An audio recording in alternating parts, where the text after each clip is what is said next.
Hello guys, இன்றைக்கி நம்ம பார்க்க போகிற ஸ்கிரிப்ட் என்ன அப்படின்னா, இன்றைக்கி பார்க்க போகிற ஸ்டோரி என்ன அப்படின்னா, ஒரு க்ரைம் த்ரில்லரான ஒரு ஸ்டோரி.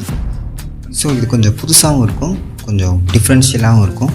ஸோ இந்த வீடியோ உங்களுக்கு பிடிச்சிருச்சு அப்படின்னா நம்ம சேனலை வந்து சப்ஸ்கிரைப் பண்ணிக்கோங்க.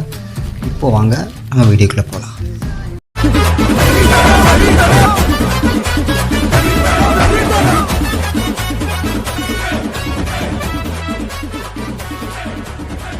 பிரசாந்த் அப்படின்ற ஒரு பையன் வந்து ஒரு ரிப்போர்ட்டராக இருக்கான். ஒரு 28 வயசு ஒரு இளைஞர் அப்படின்னு வச்சுக்கோங்க. அவர் வந்து ஒரு ரிப்போர்ட்டராக இருக்கார். அதுவும் சென்னை மாநகரத்தில் வந்து ஒரு ரிப்போர்ட்டராக இருக்கார். ஸோ இவர் வந்து என்ன பண்ணுறாரு அப்படின்னா, அந்த க்ரைமான விஷயங்கள்லாம் இருக்கும்ல, அதை பற்றி இன்வெஸ்டிகேஷன் பண்ணி நியூஸில் போடுறதுக்கு வந்து ஒரு பெரிய ரிப்போர்ட்டராக வந்து அவர் இருக்கார். ஸோ இவருக்கு ஒரு காதலி ஒன்று இருக்குது.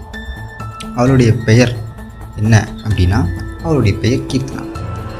அவள் வந்து ஃபாரினில் வந்து ஒர்க் பண்ணிவிட்டு ஒரு 3 இயர்ஸ் லேட்டராக வந்து அவள் இங்கே வர்றா. தன்னுடைய காதலனை பார்க்குறதுக்காக அவள் இங்கே வர்றா. ஸோ அவளை பிக்கப் பண்ணணும் அப்படின்றதுக்காக என்ன பண்ணுறான் அப்படின்னா, நல்லா ரெடி ஆகிட்டு அவளை பிக்கப் பண்ணுறதுக்காக வீட்டில் நல்லா ரெடி ஆகிட்டு வீட்டில் எல்லாத்தையும் சொல்லிவிட்டு வெளியே வர்றான். அப்போ அவனுக்கு ஒரு போஸ்ட் ஒன்று வந்திருக்கு. அந்த போஸ்ட்டில் ஒரு லெட்டர். அந்த லெட்டரை ஓப்பன் பண்ணி பார்க்கும்போது அந்த லெட்டரில் என்ன எழுதிருந்துச்சு அப்படின்னா, உன் தங்கச்சிக்கு என்ன நடந்துச்சு அப்படின்றது தெரியுமா அப்படின்னு அந்த லெட்டரில் எழுதியிருந்திருக்கு. ஸோ இவனுக்கு வந்து அந்த லெட்டரை படிக்கும்போது அவனுக்கு ஞாபகம் வந்துருச்சு. ஏன்னா பாஸ்ட் ஃபியூ இயர்ஸ்க்கு முன்னாடி, சில வருடங்களுக்கு முன்னாடி அவனுடைய தங்கச்சி கொடூரமான முறையில் கொலை செய்யப்பட்டு இறந்துருந்துருக்காங்க. ஒரு சைக்கோ கில்லர் அவனுடைய மூலிமா வந்து கொலை செய்யப்பட்டு இறந்துருந்துருக்காங்க. ஸோ அதெல்லாம் வந்து அவனுக்கு ஞாபகங்கள் மனசுக்குள்ளே வந்துக்கிட்டு இருக்கு. ஸோ நல்லா ஒரு அவனுடைய காதலியை வந்து பிக்கப் பண்ண போயிட்டு ஒரு நல்ல மைண்ட் செட்டோடு இருந்தவன் அந்த லெட்டரை பார்த்தோன்னே ரொம்ப பதட்டமாயிட்டான். ஸோ அவனுக்கு என்ன பண்ணுறது அப்படின்னு தெரியல. ஸோ அந்த லெட்டரை மடித்து பாக்கெட்டில் வச்சுட்டு அவனுடைய தன் காதலி கீர்த்தனாவை வந்து பிக்கப் பண்ணுறக்காண்டி ஏர்போர்ட் போகிறான். ஸோ அவளை போய் பிக்கப் பண்ணிவிட்டு ஏர்போர்ட்டில் பிக்கப் பண்ணிவிட்டு காரில் 2 பேரும் வந்துக்கிட்டு இருக்காங்க. ஸோ அந்த கீர்த்தனான்ற பொண்ணு கேட்குறா அவனை பார்த்து, ஏன் டல்லாக இருக்க, ஏன் ஒரு மாதிரியாக இருக்க அப்படின்னு சொல்லிட்டு பிரசாந்தை பார்த்து அவள் கேட்குறா. ஸோ பிரசாந்த் சொல்கிறான், இல்லை ஒன்றும் இல்லை, நான் நல்லா தான் வந்துக்கிட்டு இருக்கேன்.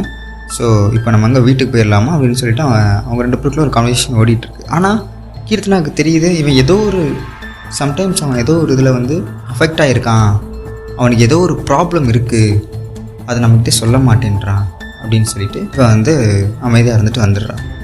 இவனும் பிரசாந்தும் வந்து 3 வருஷம் கழித்து வந்த காதலியை வந்து எந்த ஒரு லெவலுக்கும் பார்க்காம அவளை கொண்டு போய் அவளோட வீட்லேயே ட்ராப் பண்ணிவிட்டு அடுத்த செகண்ட் அவன் எங்கே போகிறான் அப்படின்னா, தன்னுடைய தங்கச்சியோட ரூம், இவ்வளோ நாள் பூட்டி இருந்த ரூம், பல வருஷங்களாக பூட்டி இருந்த ரூம், அதை இப்போ ஓப்பன் பண்ணுறான். ஓப்பன் பண்ணி ஏதாவது ஒரு தடயம் கிடைக்குமா, ஏதாவது நம்ம அப்போ இருந்த பதட்டத்தில் வந்து நம்ம வந்து மிஸ் பண்ணிட்டோமா அப்படின்னு சொல்லிட்டு திரும்பி ஆறாமற ரொம்ப பொறுமையாக ஒரு கேப்பு கூட விடாமல் தேடுறான். நல்லா தேடுறான். அப்படி தேடிக்கிட்டு இருக்கும்போது அவனுக்கு டைரி ஒன்று கிடைக்குது. அந்த டைரியில் அவனுடைய தங்கச்சியும் தங்கச்சியோட லவ்வரும் எடுத்த ஒரு ஃபோட்டோ ஒன்று கிடைக்குது. ஸோ அவருடைய தங்கச்சியோட பெயர் என்னென்னா கீதா. அந்த ஃபோட்டோவில் இருந்த பையனோட பேர் என்ன அப்படின்னா அசோக். ஸோ என் தங்கச்சியும் அந்த அசோக்குன்ற பையனும் லவ் பண்ணிகிட்டு இருந்திருக்காங்க.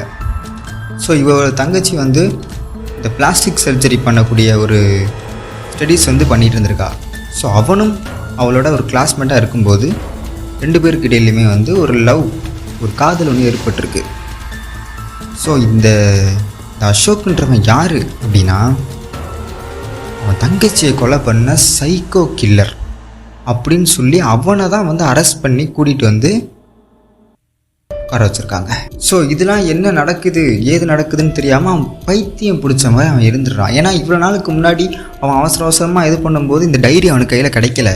அவன் டைரியை பார்த்துட்டு சும்மா வச்சுட்டான். ஆனால் இப்போ வந்து அந்த கேஸை வந்து ஒரு பொறுமையாக தோண்டி எடுக்கும்போது அவனுக்கு இந்த மாதிரி ஒரு டைரி ஒன்று கிடைக்கிது. ஸோ அவன் அடுத்த கட்டத்துக்கு மூவ் ஆகுறான். அந்த கேஸை வந்து திரும்பி ரீஓப்பன் பண்ணுறான். அடுத்து அவன் எங்கே போகிறான் அப்படின்னா அந்த அசோக்குன்ற பையனை வந்து ஒரு ஜெயிலில் வந்து அடைச்சி வச்சுருப்பாங்க. ஸோ அந்த ஜெயிலுக்கு அவன் போகிறான். ஸோ ஜெயிலுக்கு போய் அசோக்கை பார்க்கணும் அப்படின்னு சொல்லி அவன் கேட்குறான். ஸோ அசோக் என்ன பண்ணுறான் அப்படின்னா, என்னால் யாரையும் பார்க்க முடியாது, அவரை போக சொல்லிடுங்க அப்படின்னு சொல்லிட்டு அவன் போயிடுறான். ஸோ அவன் என்ன பண்ணுறான், திரும்பி அந்த கேஸ் எல்லாத்தையுமே, அந்த பழைய கேசஸ் என்னென்ன ஃபோட்டோஸ், அவன் தங்கச்சி எப்படி இறந்தா எல்லாத்தையுமே வந்து ஒவ்வொன்றா எடுத்து பார்த்துக்கிட்டு இருக்கான். எல்லாத்தையும் அவன் வந்து விடாமல் நைட்டு உட்காந்து தூங்காமல் எல்லாத்தையும் உட்காந்து பார்த்துக்கிட்டு ஒரு 2-3 மணி போல் படுத்து தூங்குறான். ஸோ அதே போல் அடுத்த வந்து அவன் ஆஃபீஸ் கிளம்பி வெளியே வரும்போது திரும்பி ஒரு போஸ்ட், அதில் ஒரு லெட்டர். அந்த லெட்டரில் என்ன எழுதியிருந்துச்சு அப்படின்னா,